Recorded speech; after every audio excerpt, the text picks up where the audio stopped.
হ্যাঁ, আল্লাহ তাবারক ওয়া তাআলার দরবারে আমরা লাখ কোটি শুকরিয়া জ্ঞাপন করছি, যিনি আমাদেরকে ঐতিহ্যবাহী ঐতিহ্যধন্য হারালদার প্রবাসী ও যুবক কল্যাণ সংগঠনের উদ্যোগে হারালদার নূরে মদিনা জামে মসজিদের 46তম ওয়াজ মাহফিল উপলক্ষে আজ 7 নভেম্বর রোজ বৃহস্পতিবার বরকতময় দিন শেষে অন্ধকারের চাদর যখন পৃথিবী ঢেকে দিয়েছে, জানান দিয়েছে রাত হয়ে গেছে। স্বাভাবিকভাবে কর্মমুখর, কর্মব্যস্ত, আনন্দ ঘন একটি দিন অতিবাহিত করার পরে ক্লান্ত, পরিশ্রান্ত, অবসন্ন এ পিঠ যখন বিছানা চায়, দু চোখ যখন ঘুম চায়, এ দেহ যখন আরাম চায়, সব কিছু হারাম করে দিয়ে সুজলা সুফলা সোনার বাংলাদেশের অজপাড়াগায়ে নিবৃত পল্লীতে ছায়া ঘেরা, মায়া ভরা, সুন্দর সুনিবিড় সুশৃঙ্খল পরিবেশে মাথার উপরে সামিয়ানা, নিচে বসার জায়গা, লাইটিং, মাইকিং এর ব্যবস্থা করে এই এলাকার হাজার হাজার মানুষ থেকে যাচাই করে, বাছাই করে, করুণা করে, দয়া করে, মায়া করে, সকল প্রকারের ঝামেলা থেকে মুক্ত রেখে, অসুস্থতা থেকে সুস্থ রেখে, যিনি আমাদেরকে আসার বসার, কিছু কথা শোনার সুযোগ করে দিলেন। হৃদয়ের সবটুকুন আবেগ, উচ্ছ্বাস, ভালোবাসা, আকতি কাকতি মিনতি জমা করে মাবুদের শিখানো কালেমা দিয়ে চিৎকার করে সবাই পড়ি আলহামদুলিল্লাহ। জনাব সাহেব সদর, আজকের এই মাহফিলের জনাব সভাপতি আলহাজ তুফা ব্যাপারী সাহেব, আজকের প্রধান অতিথি সাবেক এমপি এবং মুক্তিযুদ্ধ বিষয়ক মন্ত্রণালয়ের প্রতিমন্ত্রী বীর মুক্তিযোদ্ধা ডক্টর রেদওয়ান আহমেদ।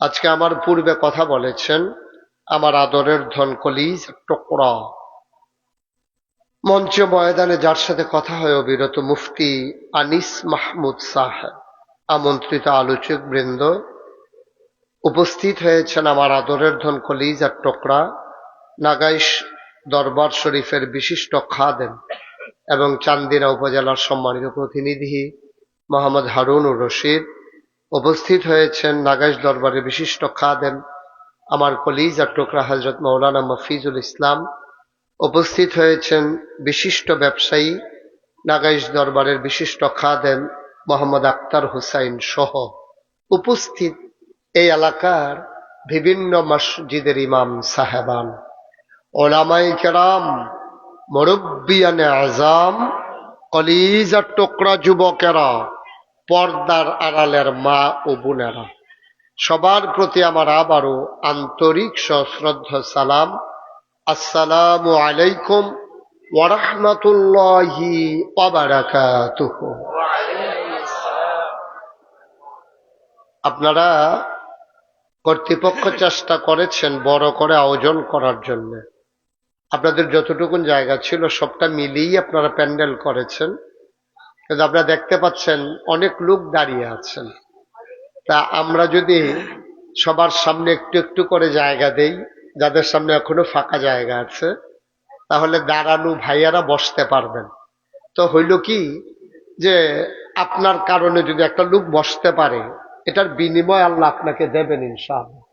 তবে একটু সামনে, যাদের সামনে ফাঁকা জায়গা আছে, শফিউল্লাহ সহ অজ্ঞায় সহ, আমরা শফিউল্লাহ এসে মোহনপুরতে মফিজ খেয়াল করছো নি? আসো শফিউল্লাহ আগ, মার্শাল্লাহ, আসেন, আরো আসেন। আচ্ছা, ওকে, ফাইন। তারপরে জায়গা তো কম না, লোকজন আইসা পড়ছে বেশি। সাইডে কি জায়গা আছে আমাদের না একবারে দুনো সাইডে আর জায়গা নাই? থাক, বুঝছি। এই সামনে একটু আগান না, কথা বুঝেন নাই? এবার তো বাসের লগে যেই খাতির, ওই আগে দিনও থাকতে এবারে বাসও দাগ দিয়া গেছে, এটার লগে এবারে বইব। এবারে এটা নিয়ত করে না, দেখোস না যতই লড়ে এবারে বাসের তে আলগা হয় না, এই সামান্য একটু আগে আলগা হয়েছে। সাংঘাতিক বিষয়, বাসটাও কানতে আছে এবারেও কানতে আছে, হ্যাঁ আলগা হয়েছে। আগে না, ছেলেরা আসো, সামনে আসো, একটু জায়গা দাও, সবাই কথা বললো না কেউ। হ্যাঁ ছেলেরা বিরক্ত করবা না, একেবারে পিন পতন নিস্তব্ধতার মাঝে কথা হবে। তোমার মোবাইলটা বন্ধ করো, ছেলে বন্ধ করো। একটা লাগাইছো উফরে, আরেকটা আতো, আরেকটা লাগাও না কোনো খানো। একটু সুযোগ দাও, তোমরা এতন করলে তো মানুষ আওয়াজ শুনবো কেমন। সবাই আপনার দুইজন বসে যান। হ্যাঁ হ্যাঁ, না এমনা না, এমনা না, উঠটা যে অন্য লক্ষণ আরো ভিতরে লেটা মাইরা বল। ওটা বইছে এবারে বুঝ দিতে আস, বইছে। হ্যাঁ আমার বইবে না, তুমি সব কইরা আগে বসা বসা। আর আরেকজনের পজিশন লইতেছে বই বোতে। ছেলে বসো, আপনি আর দিক দিয়ে যারা দাঁড়াই দিয়েছেন বসেন। একজন লোক দাঁড়াই থাকা যায়, যে দুজন বসো, আপনি ছবি উঠাইয়া বসে পড়েন। জি হ্যাঁ বসে যান। মাশাআল্লাহ সুন্দর হয়েছে। এই বিপদ আপদ যা আছে পিছনে থাকুক। এই যে বাবা, তোমার মোবাইলটা বন্ধ করে বসো, তুমি মোবাইল ধরো না। মোবাইল দিয়ে হাতে ধরে যারা রেকর্ড করতেছেন, এটা রেকর্ডও হয় না, আপনার ওয়াজও শোনা হয় না। আপনি একবার তাকান আমার দিকে, 50 বার তাকান মোবাইলের দিকে, এতে করে রেকর্ড হচ্ছে না, পকেটে ঢুকান মোবাইল। কথা বুঝতে পারছেন তো সবাই? জি, আমাদেরকে একটু সুযোগ দেন, একটু কথা বলতে দেন। পিন পতন নিস্তব্ধতার মাঝে কথা হবে, কেউ এদিক সেদিক তাকাবেন না, কথা বলবেন না, বিশৃঙ্খলা তৈরি করবেন না। আমি যখন যেটা বলতে বলি আওয়াজ করে বলবেন। বলেন সুবহানাল্লাহ, বলেন আলহামদুলিল্লাহ, বলেন আল্লাহু আকবার। শুকরিয়া আদায় করলাম কার? করব কার? করে যাব কার? লস না লাভ? কম না বেশি? প্রমাণ আছে নাকি নাই? আল্লাহ তাবারক ওয়া তাআলা এই দুনিয়ার ভিতরে যে মানুষ বানালেন, তিনি বড় আদর করে মানুষ বানিয়েছেন। আমি আপনি মানুষ না হইয়া যদি গরু হইতাম, ছাগল হইতাম, শিয়াল কুকুর হইতাম, তাহলে রাস্তায় রাস্তায় ঘুরতাম, প্রাণ থাকতো, কিন্তু মানুষ আর হইতে পারতাম না। তিনি যে দয়া করে আমাদেরকে মানুষ করে বানিয়েছেন, এটা আল্লাহর পক্ষ থেকে বিরাট বড় একটা নিয়ামত। মাইকটা একটু কমাই দিও। হ্যাঁ মাইক ভালো, তোমার মাইক অনেক ভালো। এই বছর সবচেয়ে ভালো মাইকে মজা পাইলাম তোমারটা। তার নিয়ে আবার ফামে দৌড়ালা না, বাংলাদেশের মানুষ প্রশংসা সহ্য করতে পারে না। যেই মাত্র কইছেন কি সুন্দর আডে, দুপুরে আসার খেয়ে পড়ে গেছে, ঠিক নিও তো। সুতরাং তুমি ঠিক রাখো। হ্যাঁ বালা কইছি পরে চাই আবার নিমুখ লাগে। হ্যাঁ আল্লাহ যেন হেফাজত করে, সবাই কন আমিন। তো বন্ধুগণ, আহা ওই দেখছেন, আপনারা কেউ দেখেন নাই যে বাচ্চাটা এরকম করতেছে মোবাইলটা নিয়ে? খেয়াল রাখছেন আমাদের? আপনি শুরু হয়ে গেছেন গা নাকি? এবার আবুদ্ধ হইছে এখন। আপনি এটা চুরি করে আপনি দুটা কি দরকার লাগছে এখন? সিফা দিয়া ওই হাতার হেগুল দিয়া ইয়া দিয়ে অহনো তো বন্ধ করে না। আবার এটারে বন্ধ করে ফকাটা লন। একটা কথা শুনন লাগবো তো, আপনি আমার কথাই শুনেন না, কি ইত্তেন ওয়া শুনতে পড়েন আলহামদুলিল্লাহ। কথা শুনতে হবে। আপনি যদি এটার দিকে চান, এই মোবাইলটা আপনার না, তার লেগে তো আপনি আমার থেকে বেশি চান হেডার ফাইল। আমি তো বুঝি এটা ভাই, 33 বছর ধরে এই কারবার করি। আপনি আমার ফাইল চান একবার, এটার ফাইল চান 50 বার। উডেনি উডেনি, এটা চাইতে আছে এবার উডেনি। খেয়াল করে শুনেন, ইউটিউবে হাজার হাজার তাআলা আমাদেরকে এই দুনিয়ার ভিতরে বড় আদর করে মানুষ বানিয়েছেন। সুবহানাল্লাহ বলবেন না? আহা এত আওয়াজ করতেছেন কেন এখানে? এখানে আনতেছেন কেন এখন?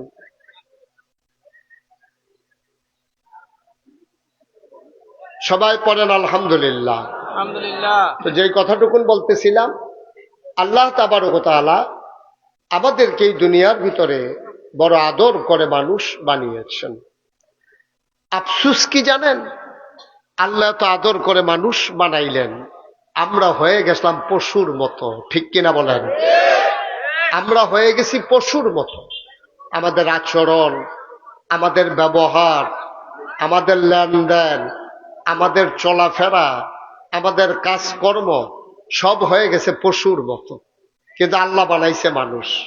আল্লাহ যেন আমাদেরকে মানুষ যেহেতু বানাইছে, আল্লাহ যেন আমাদেরকে মনুষ্যত্ব দান করে। সবাই পড়েন আমিন। আমি একটু আগে বলছিলাম যে আজকের মাহফিলের প্রধান অতিথি বীর মুক্তিযোদ্ধা ডক্টর রেদওয়ান আহমেদ সাহেব, যার সাথে আমার খুব ভালো একটা সম্পর্ক। ওনার বাড়ির আঙ্গিনায় আমি 2-3 বার ওয়াজ করেছি, উনি বসেছিলেন। ওনার ছেলের সাথে আমার খুব ভালো সম্পর্ক। তো সেই সুবাদে আজকে উনি এসেছেন। জি বসেন। জি, আসসালামু আলাইকুম। আসসালামু আলাইকুম। বসেন। জি সবাই বসেন। জি হ্যাঁ, আওয়াজ করেন না, এখানে বিরক্ত করেন না, পরে এগুলো রাখেন। সবাই পড়েন আলহামদুলিল্লাহ।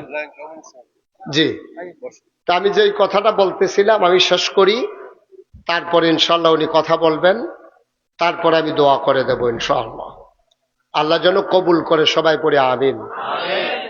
তো যেটা বলছিলাম, আহা বসেন, পরে দিয়ে আজকে মাহফিলের যিনি প্রধান অতিথি, ওনার বাড়ির আঙ্গিনায় আমি কয়েকবার ওয়াজ করেছি। ওনার স্ত্রী আমার ওয়াজ খুব বেশি শুনেন এবং ওনার ছেলের সাথে আমার ভালো সম্পর্ক। আর অনেক দিন হয় আর আশা হয়ে ওঠেনি, দেখা হয়নি।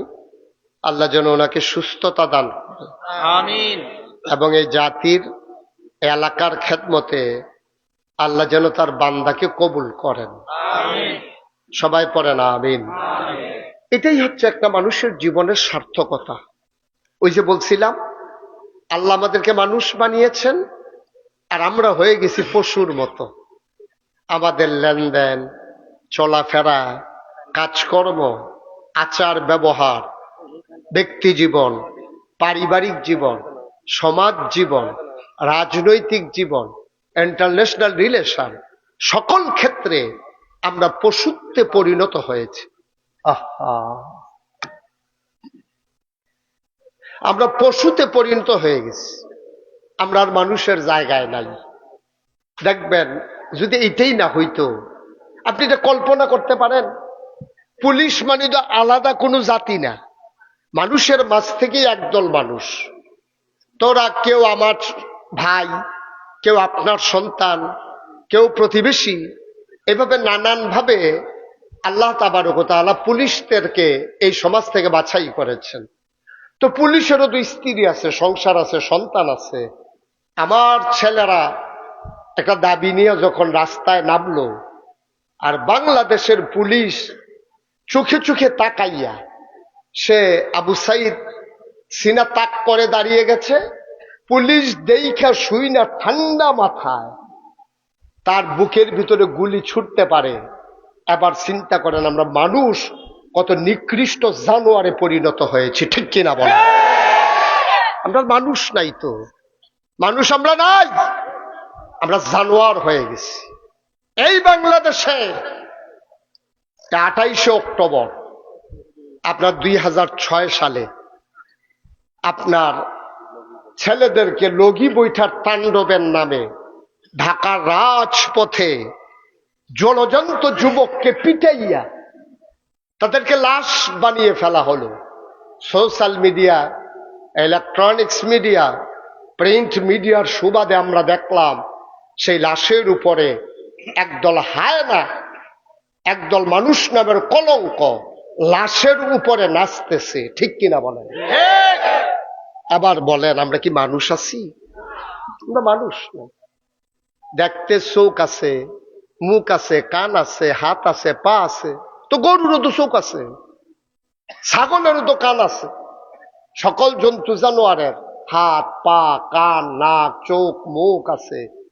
কিন্তু তারা মানুষ না। আমরা মানুষ কেন? আমরা মানুষ এই জন্য যে আমাদেরকে আল্লাহ মহামূল্যবান বিবেক দিয়েছেন। এই বিবেক আমরা কাজে লাগাবো বলেই মানুষ, আর যারা বিবেককে কাজে লাগাবে না ওরা জানোয়ারের চাইতে খারাপ। এটা মুশতাক ফয়েজির কথা না, এটা স্বয়ং আল্লাহর কথা। ঠিক কিনা বলেন? আল্লাহ বলছে কোরআনে ঢোকার আগে মারদুদ শয়তান থেকে ফানাহ চাই, যিনি রহমান যিনি রাহিম তার নামে চলো শুরু করি, সবাই পড়ি। আউযু বিল্লাহি মিনাশ শাইতানির রাজিম। বিসমিল্লাহির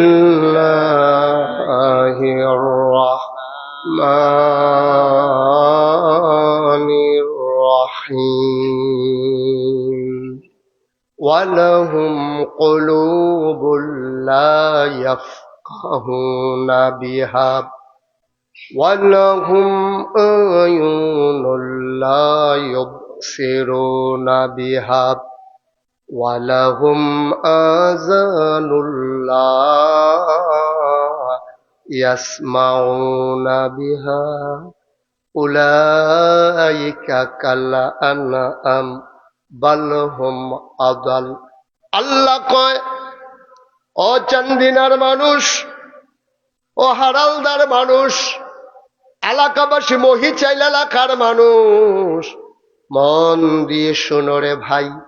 আল্লাহ কয় দুনিয়ার ভিতরে একদল মানুষ আছে, ওয়ালাহুম কুলুবুল লা ইয়াফকাহুনা বিহা, তাদেরকে আমি মন দিয়েছি তারা বুঝে না। ওয়ালাহুম আয়ুনুল লা ইউবসিরুনা বিহা, তাদেরকে আমি চোখ দিয়েছি তারা দেখে না। ওয়ালাহুম আযানুল লা ইয়াসমাউনা বিহা, তাদেরকে কান দিয়েছি তারা শুনে না। আমরা বলি আল্লাহ এটা আবার কেমন মানুষ? আল্লাহ কয় আমি কি বলছি নাকি মানুষ? উলাইকা কাল আনআম, ওরা চতুষ্পদ জানোয়ারের মতো। এটা মুশতাক ফয়েজির কথা না, স্বয়ং আল্লাহ কয় ওরা জানোয়ার। এরপরে কি কয় জানেন? কয় জানোয়ারেরও কিছু বুঝ আছে, জানোয়ারেরও কিছু বুঝ আল্লাহ দিয়েছে। দুপুর বেলা তুমি খাইতে বসেছ, ভাতগুলো মেখে নিয়েছ, সবগুলো ভাত তুমি খাইতে পারো নাই, ভাতগুলো একটু হয়ে গেল। মাছ খেয়েছো, কাঁটাটা পড়ে আছে, গোশত খেয়েছো, হাড্ডিটা পড়ে আছে, ওই একটু জোটা কাটা তুমি নিয়ে দরজার ভিতরে দিছ। নিকৃষ্ট কুকুর ল্যাজ নেড়ে নেড়ে দুপুর বেলা ওই একটু জোটা কাটা খাইছে। তোমার কুত্তার কথা মনেও নাই, কিন্তু কুকুর ঠিকই তোমাকে মনে রেখেছে।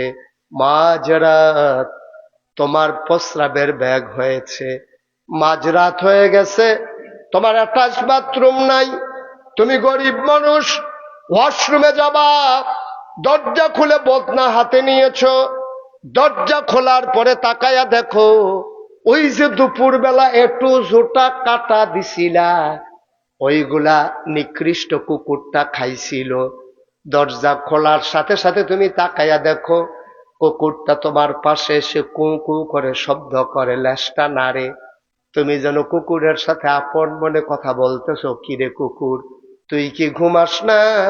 মাঝরাত পার হয়ে গেল, সবাই ঘুমিয়ে পড়ল, পাখিগুলো আপন নিরে ঘুমিয়ে পড়েছে, ওই গরুগুলো গোয়াল ঘরে ঘুমায়, ওই সন্তানেরা মায়ের বুকে মুখ রেখে ঘুমায়, প্রিয়তম স্বামী প্রিয়তমা স্ত্রীকে নিয়ে ঘুমায়।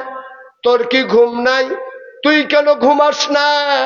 কুকুরটা যেন লেজ নেড়ে নেড়ে তোমারে জবাব দেয়, ঘুমাইতে তো চাই, ঘুমাইতে পারি না। দায়বদ্ধতা, জবাবদিহিতা, কৃতজ্ঞতা, তোমার একটু জোটা কাটা খাইয়া জীবন ধারণ করেছি। আমি যদি ঘুমাই যাই, বাড়িতে যদি চোর আসে, ডাকাত আসে, তাইলে দিতে পারি না। এই জন্য তোমার ঘর রাত জেগে জেগে পাহারা দেই। ভাই চিন্তা করে দেখেছো নাকি আমরা কুত্তা কই নিকৃষ্ট জানোয়ার, সে তার মালিক চিনল, রাত জেগে জেগে আরামের ঘুম হারাম করে তোমার ঘর পাহারা দিল। অথচ যে আল্লাহ তোমারে মানুষ বানাইল, যে আল্লাহ তোমারে খাওয়াইল, তোমার জন্য কুলু কুলু বেগে বয়ে যাওয়া নদী, নদীর ভিতরে পানি, পানির ভিতরে মাছ, নদীর কিনারে গাছ, গাছের ভিতরে ফুল, ফুলের পরে ফল, নারিকেল গাছের মাথায় ডাব, ডাবের ভিতরে শরবত, আখের ভিতরে রস, কি না দিল তোমার আল্লাহ। মাথার উপরে আকাশ খুঁটি ছাড়া সামিয়ানা বানাই দিল, জমিন দিল সমতল করে, সব তোমার আল্লাহ তোমারে দিল। কুত্তায় যদি একটু জোটা কাটা খাইয়া তোমারে না ভুইলা তোমার ঘর পাহারা দেয়, তুমি মানুষ হইয়া তোমার মালিককে ভুলে গেলা। সারা রাত ঘুমানোর পরে মুয়াজ্জিন যখন ফজরের আযান দিল, আসসালাতু খায়রুম মিনান নাওম, তুমি বিদেশি ছেলের পাঠানো কম্বল গায়ে দিয়া, নাক ওই মুখ মুড়ি দিয়া, মাথা মুড়ি দিয়া ঘুমাইলা। ভাই, কুত্তায় তার মালিক চিনল, তুমি তার মালিক চিনলা না, তুমি কুকুরের চাইতে নিকৃষ্ট, ঠিক কিনা? কুত্তা রাত জেগে জেগে ঘর পাহারা দেয়, আর আল্লাহ কয় ঘুমাও, নিশ্চিন্তে ঘুমাও, আজান পড়লে উঠে এসো, আমি আল্লাহর সাথে দেখা কইরা দিন শুরু কইরো। তুমি বিদেশি ছেলের পাঠানো কম্বল গায়ে দিয়া ঘুমাইলা, শীত ভালো পড়ছে বইলা, তুমি ফজরের আজান শুনলেও তুমি মসজিদে গেলা না। এই ডাক মুয়াজ্জিনের ছিল না, এই ডাক ছিল স্বয়ং আল্লাহর, ঠিক কিনা বলে? আল্লাহর দেওয়া নেয়ামত পাইলা, সব খাইলা, সব ভোগ করলা, আল্লাহরে চিনলা না। কুত্তায় তার মালিক চিনলাম না, আমাদের মালিক চিনলাম না। আল্লাহ কয় উলাইকা কাল আনআম, ওরা চতুষ্পদ জানোয়ারের মতো। আমি কই আল্লাহ ওরা কি জানোয়ার? আল্লাহ কয় না রে না, ভালো হুমা আদাল, এটা জানোয়ারের চাইতে আরো নিকৃষ্ট, ঠিক কিনা? বাংলাদেশে এমন মানুষ আছে নাকি নাই? কথা কয় না, আছে নাকি নাই? ক্ষমতা দেয় কে? কথা দেয় কে? ক্ষমতা নেয় কে? এই ক্ষমতা একবার পাইয়া তুমি 15টা বছর এইভাবে দেশের মানুষের উপরে নির্যাতন। আগের রাইতে ভোট, হ্যাঁ, তুমি আমি দামির ভূত, কত কারবারের যে ভূত। এর লেগে তো চান্দিনা যখন 4-5 বছর আসলে মাহফিল, আমি কইসলাম আর কি যে বোর্ডের বাক্স লইয়া উঠটা দেয় দৌড়। সকলে খেয়ে গেছে, কয় হুজুর ফাওয়াজ করেন না, ওখান আর বাক্স লইয়া দৌড়াদৌড়ি নাই। আমি কই আও আছে, তারা কয় আও নাই, কোনোভাবে তারা স্বীকার করাইতাম পারি। পরে কয়েকজন বেশি গেলাম, ও আমি দি কই বাক্স লইয়া দৌড়াদৌড়ি আছে, তারা দি কয় নাই। কয়েকজন মুরব্বী খেয়ে আইস দিয়া কয় হুজুর বাক্স লইয়া দৌড় দিব, কিন্তু বুটে দৌড়, বাক্স লইয়া দৌড় দিব, বুট থাকলে না। কারবার তো আগে তার তুইটা দেখে কারবার গড়াই নিছি। নাউজুবিল্লাহ কয় না রে, কি ঘুমাইলেছেন আপনারা? এটা নিয়ে সামনে যে নির্বাচন হইব, এটা এমনি নির্বাচন করবে? নাউজুবিল্লাহ তো হয় না, নাউজুবিল্লাহ আওয়াজ দিয়ে ফাড়াইলে যায়। আওয়াজ কারে কোথায় লোকের তার আওয়াজ দিয়ে মার হাবা কয় না। বাংলাদেশ আল্লাহ বুঝে জানতো আমরা যেই কারবার করাম, এর লেগে আল্লাহ কইছে উলাইকা কাল আনআম, ওরা চতুষ্পদ জানোয়ারের মতো। আল্লাহ কয় না, বাল হুম আদাল, এগুলা জানোয়ারের চাইতে আরো খারাপ, ঠিক কিনা বলে? কারবার দেখছেন? কারবার। আহারে বাংলাদেশে খেড়া ফইরা যে আমরা মরি না, কপাল ভালো আমরা, ঠিক কিনা কও? আল্লাহ দেখা, আল্লাহ দেখা, নাহলে আমরা কপালও ঠাড়া ফইরা মরণ ছাড়া আর কিচ্ছু আসিল না। যেই কারবার আমরা করছি, কোনো কারবার নাই, ভদ্রতা নাই, সভ্যতা নাই, মানুষের জীবনের কোনো গ্যারান্টি নেই, স্বাভাবিক মৃত্যুর গ্যারান্টি নাই। যার যেমনে মনটায় ধরতে আছে, চলতে আছে, কি একটা বেফানা শুরু হয়েছে, মনটায় মনে হয় যেন যার যার কারবার। না ভাই সাহেব, এত সোজা না। আল্লাহ তাবারক ওয়া তাআলা অনেক আদর করে তোমারে বানাইছে। মুসলমান, এমনে এমনে তোমারে ছেড়ে দেন নাই। কোন পথে গেলে জান্নাত, কোন পথে গেলে জাহান্নাম, কোন পথে গেলে লাভ আর কোন পথে গেলে লোকসান, কোন পথে ভালো, কোন পথে মন্দ, কোন পথে কল্যাণ আর কোন পথে অকল্যাণ, কোন পথে শিরক বেদাত, কোন পথে তাওহীদ রিসালাত, কোন পথে কুফর আর কোন পথে ইসলাম, জানানোর জন্য আল্লাহ আমাদের জন্য নবী এবং রাসূল দিয়েছেন। এই নবী জন্মের পর থেকে 40 বছর বয়স পর্যন্ত তার জন্ম মক্কায়। খুব খেয়াল করেন, তার শৈশব মক্কায়, তার কৈশোর মক্কায়, তার তারুণ্য মক্কায়, তার যৌবন মক্কায়, বিবাহ করলেন মক্কায়, নিজের বাড়ি মক্কায়, শ্বশুর বাড়ি মক্কায়, মেয়ে বিয়ে দিলেন মক্কায়, লেনদেন করলেন মক্কায়, মানুষের সেবা করলেন মক্কায়, ব্যবসা করলেন মক্কায়। তিনি থাকতে পারলেন না মক্কায়, চলে যাওয়া লাগলো মদিনায়, ঠিক কিনা?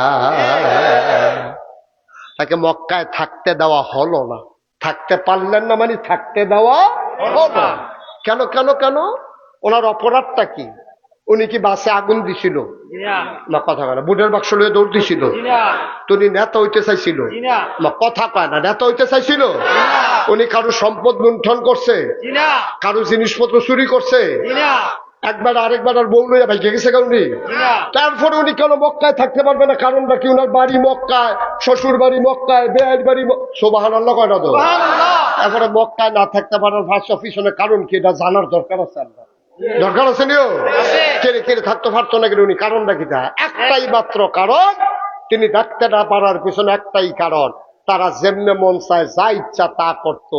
তৎকালীন আমলে যারা ব্রাহ্মণ পূজা দিত, তারা কইতো যে পূজা দিতে হইলে একটা গামছা লাগবো, একটা কলস লাগবো, একটা ধুতি লাগবো, একটা কলার সরা লাগবো, একটা ফাড়া লাগবো, এরপরে গাইয়ের দুধ লাগবো, মোটামুটি সপ্তাহখানেক চলনের লেগিয়া যা দরকার হ্যাঁ তার সব লাগবো। তো পূজা টুজা দিয়া সেটা কইছে তো জান ফুস হয়ে গেছে, সপ্তাহে বাইক লিয়ে পড়ছে।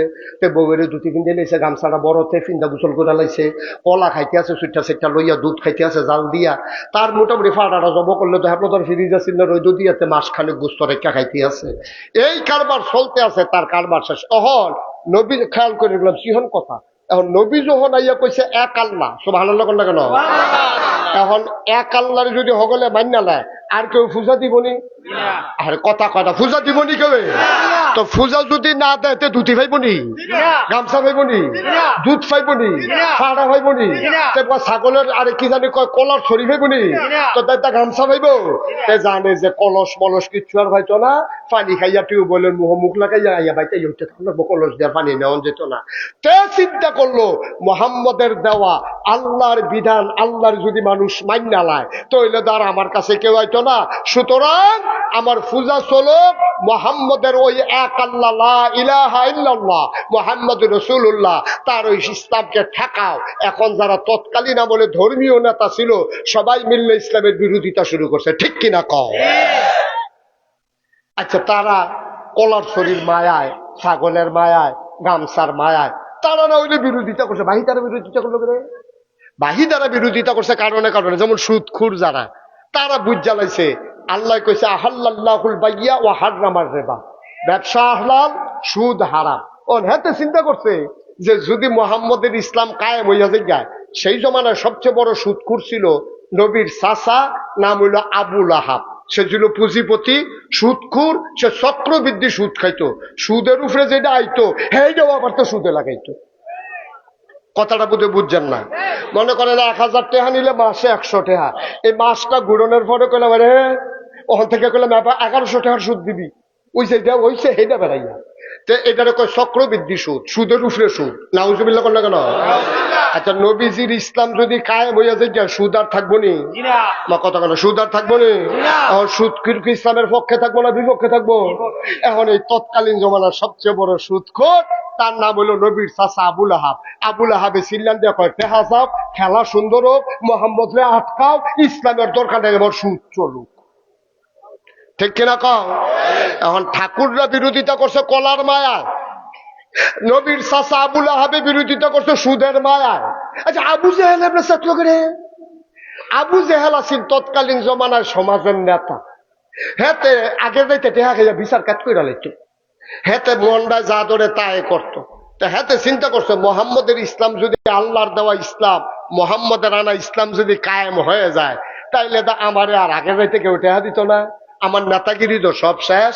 লা ইলাহা ইল্লাল্লাহ কই জ্বালাইলে আল্লাহ ছাড়া কোনো ইলাহ নাই, বিধান দাতা নাই, মৌত দাতা নাই, রিজিক দাতা নাই, হায়াত দাতা নাই, কেউ নাই আল্লাহ ছাড়া, একমাত্র আল্লাহ। এটা যদি কায়েম হইয়া যায় তাহলে আমি আবু জেহেলের সর্দারি শেষ। হেতে চিল্লাম দিয়া কয় টেহা নাও, ফিটাফিটি করো, মোহাম্মদের ইসলাম ঠেকাও, সর্দারি যেমনিও কায়েম রাখো।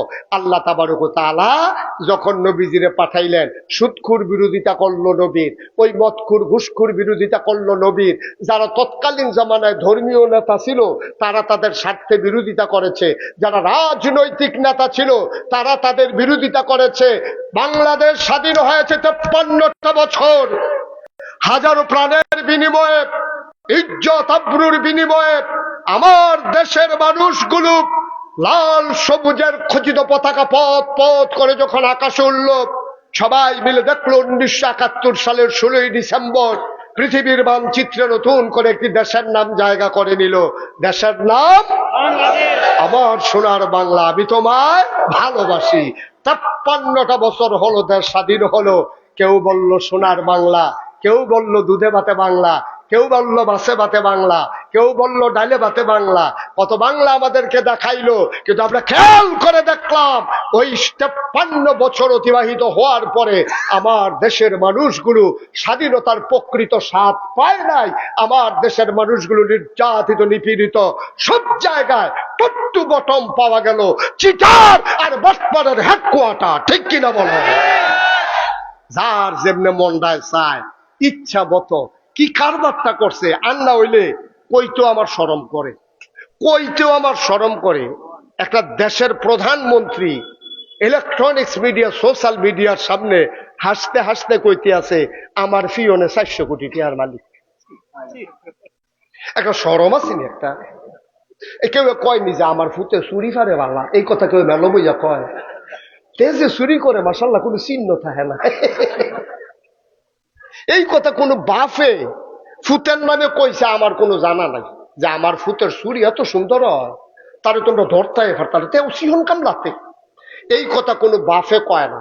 তো বাংলাদেশের প্রধানমন্ত্রী তিনি হলো রাষ্ট্রের মা বাপ এক হিসাবে। এই যদি কিনা কয় জিজ্ঞাসা ছিল না, আল্লাহ বাঁচাইছে আর কি।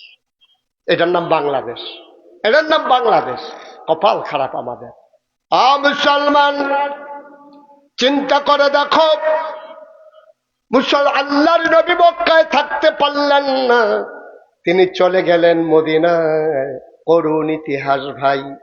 আমরা কেউ ইসলাম মানার কারণে মহিষাল সাইরা কোনদিন আমরা কুটুম্বপুর যাওয়া লাগে নাই। কুটুম্বপুরের মানুষ কোনদিন মহিষাইল আসা লাগে নাই। আমরা যার যার জায়গায় আছি। নবীর মতো মানুষ, যে মানুষটার জীবনে একটা গুনাহ নাই, গুনাহ হওয়ার সম্ভাবনাও নাই, মানুষটা মক্কায় থাকতে পারলেন না। তারা মিটিং করলো দারুন নাদওয়ায়, তৎকালীন সংসদের নাম হইল দারুন নাদওয়া। তারা মিটিং করলো, মোহাম্মদকে অনেকভাবে বুঝাইলাম, সে কোনোভাবেই যখন বুঝ মানে না, চলে আবার তারে মাইরা ফালাই।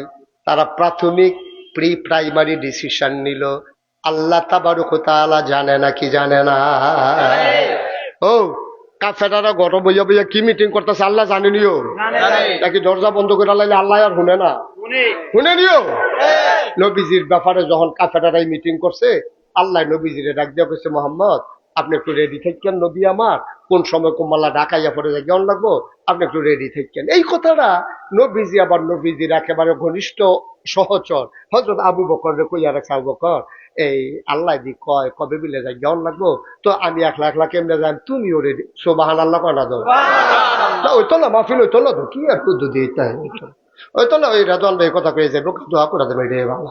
তোরা বেটা একটা আওয়াজ নাই, সুবহানাল্লাহ কয় না? জোরে কেন তো সুবহানাল্লাহ। সবাই বলো মারহাবা। একটু আওয়াজ করো, আওয়াজ করো একটু। আরে ট্রাকের চাক্কাটাও তো ফুটানোর সময় আওয়াজ করে ফুটে। তোরা কিটা ওইলি বেটা, মারহাবা বলো। তো নবীজিরে যখন ফেরেশতা জিবরে, কথা মনে আসেনিও, জিবরাইলে কইছে নবীজিরে, আর নবীজিয়ে কইছে আবু বকর সিদ্দিক রে, আবু বকর কোন দিন যা কেমন লাগে আমার ইজি করে রেডি থাকতাম, তুমিও রেডি। আবু বকর আবার ছিল খুব বুদ্ধিমান।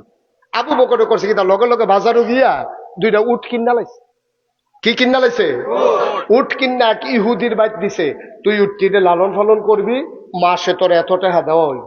উট সুন্দর করে হাতে মোটা তাজা করছে, দৌড় টোর শিহাইতে আছে। কইছে ভাই কি এর লেগে? কি এর লেগে তোর দরকার আছে? তুই টাকা পাইবি, উঠ ফেলবি, তোর সমস্যা কিটা? তুই ফালতে থাক। এখন উঠো ফালছে মাশাআল্লাহ। এর ভিতরে দিয়া নবীজি একদিন গেছে আবু বকর সিদ্দিক, সুবহানাল্লাহ কয় না? না, আবু বকর কইছে যে রেডি থাকো, এবার ব্যাগ দিয়া রেডি হইয়া বইয়া সকল লুঙ্গি টুঙ্গি ফিন্দা ফান্দা পিঠা গাও দিয়া এবার আর ঘুমায় না। এবার প্রত্যেক দিন রাত রইলে দরজার ভিতরে হেলান দিয়া দাঁড়াই থাকে। ওনার ওয়াইফ ওনারে ডাক দিয়া কয়, আপনি হইতেন না খা, আইয়েন বিছনা তাইয়েন। না না না, নবীজি কইছে সুবহানাল্লাহ কয় না রে, নবীজি কইছে রেডি থাকতাম। আমি যদি বিছনা থইতা লাই আর ঘুমটা যদি গাড়া হইয়া যাই আর নবী যদি 2-3টা ডাক দেওয়ার লাগে তাইলে আমার কলজায় মানত না।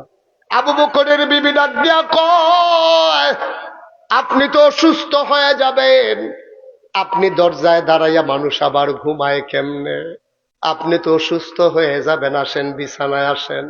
আবু বকর সিদ্দিক ডাক দিয়া কয়, বিবি গো, আমি আবু বকর অসুস্থ হইলে সমস্যা নাই, কিন্তু আমার নবী একটা ডাকের বেশি 2টা ডাক দিলে আমার সমস্যা আছে।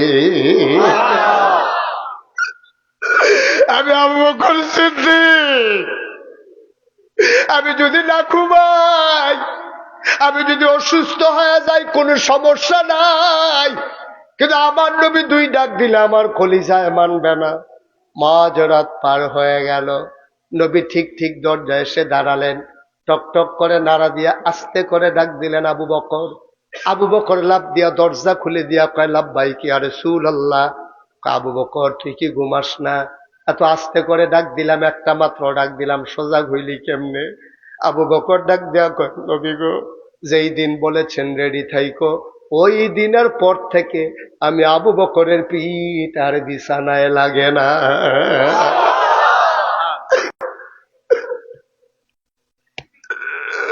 আল্লাহ নবী ডাক দেয়া কয়, আসো আসো।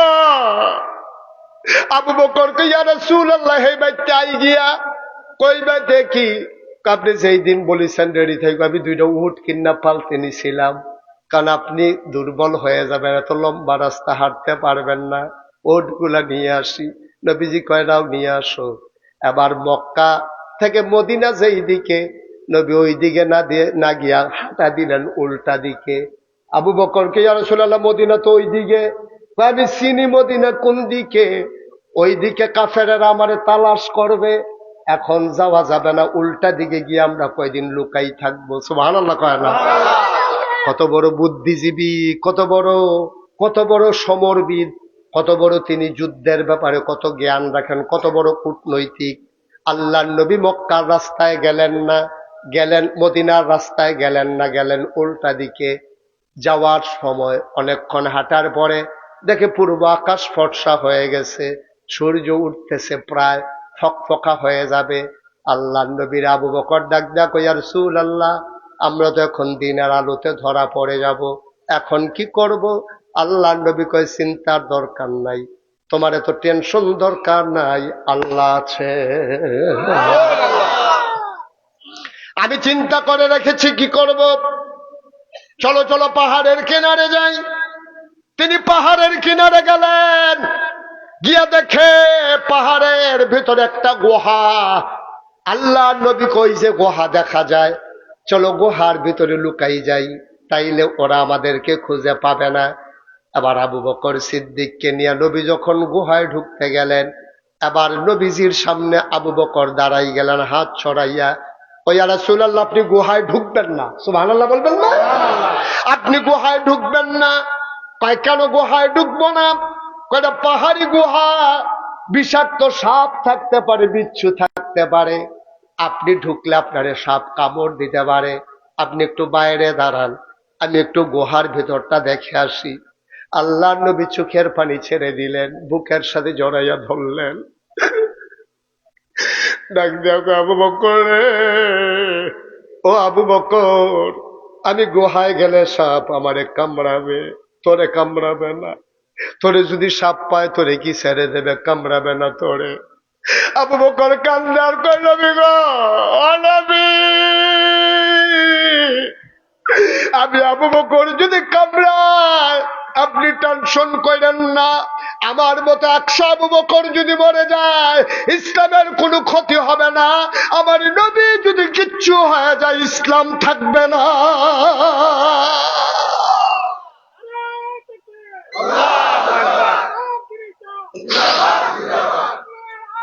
ঘরে ঘরে জালো, ঘরে ঘরে জালো। আল্লাহু আকবার। আমি মরে গেল আপত্তি নাই, আমি মরে যাই সমস্যা নাই, আপনার কিছু হয়ে গেলে ইসলাম সর্বনাশ হয়ে যাবে। আবু বকর ঠিক ঠিক ঢুকলেন, ঘুরে ঘুরে দেখে আসলেন, এরে বললেন মোস্ট ওয়েলকাম, আহলান সাহালান মারহাবা, মোস্ট ওয়েলকাম, আসুন গুহার ভিতরে আসুন, কোনো সমস্যা নাই। আল্লাহ নবী ঢুকলেন। এবার আল্লাহ নবী কয়, আবু বকর শরীরটা বড় দুর্বল লাগতেছে, ঘুম ঘুম ভাব, ঘুমানো দরকার। আবু বকর সিদ্দিক কয়, ইয়া রাসূলুল্লাহ, আমি আসন পেতে বসি, আপনি কোলে মাথা রেখে শুয়ে পড়ুন, আপনি ঘুমিয়ে যান, এখন আমার ঘুমের চাহিদা নাই। সুবহানাল্লাহ। আবু বকর সিদ্দিক আসন পেতে বসলেন, আল্লাহর নবী কোলের ভিতরে মাথা রেখে শুয়ে পড়লেন। আস্তে আস্তে আলতো করে আঙ্গুল দিয়ে কপালের ভিতরে হাত বুলিয়ে দেয়, টিপে দেয়, আলতো করে। আল্লাহ নবী আরাম পেয়ে ঘুমিয়ে পড়লেন। মুসলমান, আল্লাহর নবী যখন ঘুমিয়ে পড়লেন, এবার আবু বকর সিদ্দিক চতুর্দিকে তাকায়া দেখে ওই পুরাটা গুহার ভিতরে ছোট ছোট গর্ত দেখা যায়। গর্তের ভেতর থেকে সাপের জিহ্বা দেখা যায়, সাপের জিহ্বা লক লক করে। আবু বকর সিদ্দিক ভয় পেয়ে গেলেন। তিনি টান দিয়া মাথার পাগড়িটা খুললেন, কাপড়টারে ছিঁড়ে ছিঁড়ে টুকরা টুকরা করলেন, সবগুলা গর্ত তিনি বন্ধ করে দিলেন। একটা মাত্র গর্ত বাকি রয়ে গেল, কাপড়ের টুকরা শেষ হয়ে গেল। সুবহানাল্লাহ বলবেন না? পাগড়ি দিয়া সবগুলা গর্ত বন্ধ করছে, কিন্তু গর্ত একটা বাকি, কাপড় আর নাই, বা কথা কয় না, কাপড় আর নাই। এখন কি করবেন? তিনি আস্তে করে নিজের পাটাকে নবীর মাথা মুবারক থেকে আলগা করতে চাইলেন। খুব ধীরে সুস্থে তিনি আলাদা করে আবার পাটাকে, ওই যে গর্তটা ছিল একটা বাকি, ওই গর্তের মুখে পা দিয়া চাপা দিয়া রাখছে, যেন কোনো সাপ আসতে না পারে। ঠিক ঠিক পাহাড়ি বিষাক্ত সাপ বের হতে না পেরে আস্তে করে আবু বকর সিদ্দিকের পায়ের ভিতরে ছুবল মারলেন, ধ্বংসন করলেন। আবার আবু বকর সিদ্দিক বিষে নীল হয়ে গেল তার শরীর, বিষে তার শরীরটা নীল হয়ে গেল। আবু বকর সিদ্দিক ঠোঁটের ভিতরে কামড় দিয়ে রেখেছেন, আওয়াজ বের হলে নবীর ঘুম ভেঙে যাবে। বিষের জ্বালায় তিনি ছটফট করতেছেন, জিহ্বায় কামড় দিয়ে রেখেছেন, আওয়াজ যেন বের না হয়। কামড় দিয়ে ধরে রেখেছেন ঠোঁট, আওয়াজ যেন বের হতে না পারে। তিনি আওয়াজ সামলাইলেন, চোখের পানি আর ধরে রাখতে পারলেন না। বিষের যন্ত্রণায় 2 ফোঁটা গরম চোখের পানি, আবু বকর সিদ্দিকের 2 ফোঁটা চোখের পানি নবীজির গাল মোবারকে পড়ে গেল। নবী চমকে উঠলেন, তিনি থমকে দাঁড়ালেন, তিনি আশ্চর্যান্বিত হয়ে গেলেন। নবী আমার আস্তে করে চোখ খুলে দেখে আবু বকর কাঁদতেছেন, শরীরটা তার নীল হয়ে গেছে। আল্লাহ নবী উঠে বসলেন, কই যারা বড় নবীর মায়া, ওয়ামা আরসালনাকা ইল্লা রাহমাতাল লিল আলামিন, নবী হলেন সবার জন্য রহমত। আল্লাহ কয় ফাবিমা রাহমাতিন মিনাল্লাহ, ফাবিমা রাহমাতিন মিনাল্লাহি লিনতা লাহুম ওয়ালাউ কুনতা ফাযযান গালিযাল কলব লানফাদ্দু মিন হাওলিক ফাআফু আনহুম ওয়াস্তাগফির লাহুম ওয়াশাবিরহুম ফিল আমর فإذا عزمت فتوكل على الله إن الله يحب المتوكلين। নবীর মনটা শুধু মায়া আর মায়া। নবী তাকায়া দেখে আবু বকরের গাল বেয়ে বেয়ে পানি পড়ে, ঠোঁটটারে কামড় দিয়ে ধরে রাখছে, শরীরটা নীল। আল্লাহ নবী ডাক দেখো, আবু বকর, ও আবু বকর, তোদের মায়া লাগতেছে নাকি? ও আবু বকর, বাড়ির কথা মনে পড়ছে নাকি? ও আবু বকর, তুমি কেন কান্দো? নিশ্চয়ই বিবির কথা মনে পড়েছে, নিশ্চয়ই বাচ্চাদের কথা মনে পড়েছে।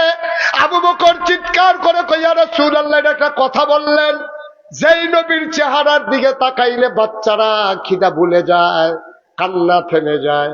ওই নবী আমার কুলে, আর আমি বাড়ির কথা মনে করে কানবো।